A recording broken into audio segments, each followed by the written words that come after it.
یاد ہے میرے والد رحمت اللہ علیہ کہ ایک دفعہ مجھے خط آیا کہ جب پیسے ختم ہوتے ہیں اسی وقت ہی تمہارا خط آتا ہے کہ پیسے بھیج دو، کبھی آگے پیچھے بھی بتا دیا کرو زندہ ہے کہ مردہ ہے۔ تو تعلق ہی نہیں، صرف پیسے تک تھا، بھی پیسے کر دو پیسے۔ اب تو خط کی ضرورت نہیں ہے، اب فون پہ ہو جاتا ہے۔ اس وقت یہ خط ہوتے تھے تو میرے والد نے گلے کا خط لکھا، مجھے افسوس ہونا چاہیے تھا، میرے اوپر جو بھی نہیں رہی۔ ہم نے والدین کی عصمت کو پڑھا ہی نہیں ہے، وہ تو در مصطفیٰ سے یہ چیز ملتی ہے، محمد مصطفیٰ کے در سے یہ سبق ہمیں مل رہا ہے۔ ایک بدو آئے، ایک صحابی آئے، یا رسول اللہ میرا باپ میرے مال کو خرچ کر دیتا ہے، مجھ سے پوچھتا نہیں، دامن کو بلاؤ اسے۔ وہ جب بلایا گیا تو اس نے پوچھا کیوں بلا رہے ہیں؟ کہ تیرے بیٹے نے شکایت کی۔ تو ان کو اتنا دکھ ہوا، انہوں نے چند اشعار پڑھے دلی دل میں، زبان پہ نہیں دلی دل میں، اور مجلس میں آ گئے۔ جب پہنچے دربار رسالت تو جبریل آئے ہوئے، یا رسول اللہ اللہ تعالیٰ کہہ رہے ہیں اس کا مسئلہ بعد میں سنیں، اس سے کہیں وہ شعر سنا جو تو نے بیٹے کے گلے میں کہے ہیں اور اب تیری زبان سے ادا نہیں ہوئے پر تیرے اللہ نے سنے۔ تو آپ نے اس سے فرمایا اچھا بھی تیری گل تو میں بعد سنا گا، تو پہلے میں نے شعر سنا۔ اشہد انک رسول، میں گواہی دیتا ہوں آپ اللہ کے رسول۔ یا رسول اللہ میں نے دکھ میں چند اشعار زبان سے نہیں دل ہی دل میں دہرائے تھے، اور آپ کے رب نے عرشوں پہ سنا، واقعی آپ کا رب بھی سچا اور آپ بھی سچے۔ آپ نے کہا کیا کہا تھا؟ فَقَدُوْكُتَ مَوْلُودًا وَمُنْتُ فَيَافِعَ تَعُلُّ بِمَا أَجْنِي عَلَيْكَ وَتَنْهَلُ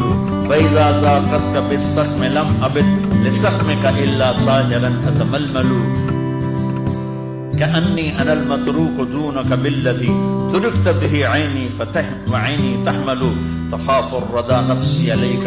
وإنها لتعلم أن الموت وقت مؤجل فلما بلغت السن والغاية التي إليها مدى ما فيك أؤمل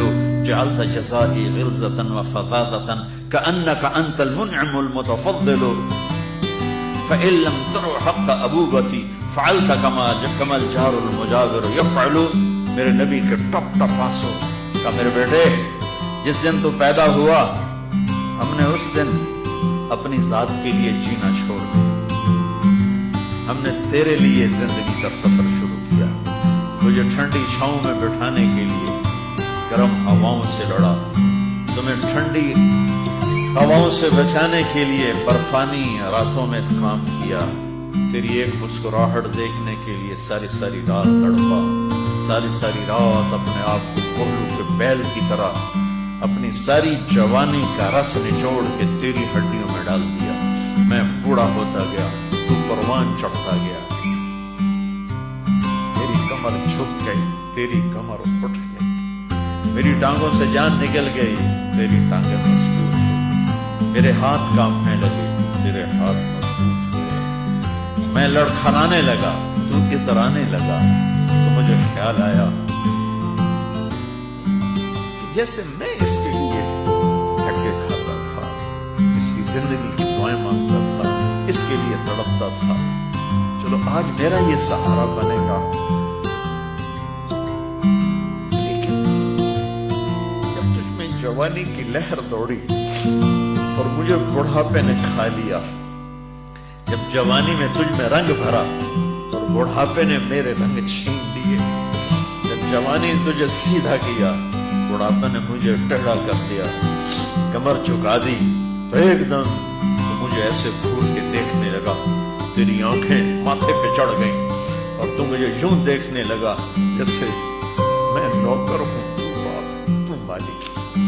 تو میں نے اپنی 30 سالہ زندگی کو جھٹلا دیا کہ ہاں ہاں میں باپ نہیں، میں نوکر ہوں،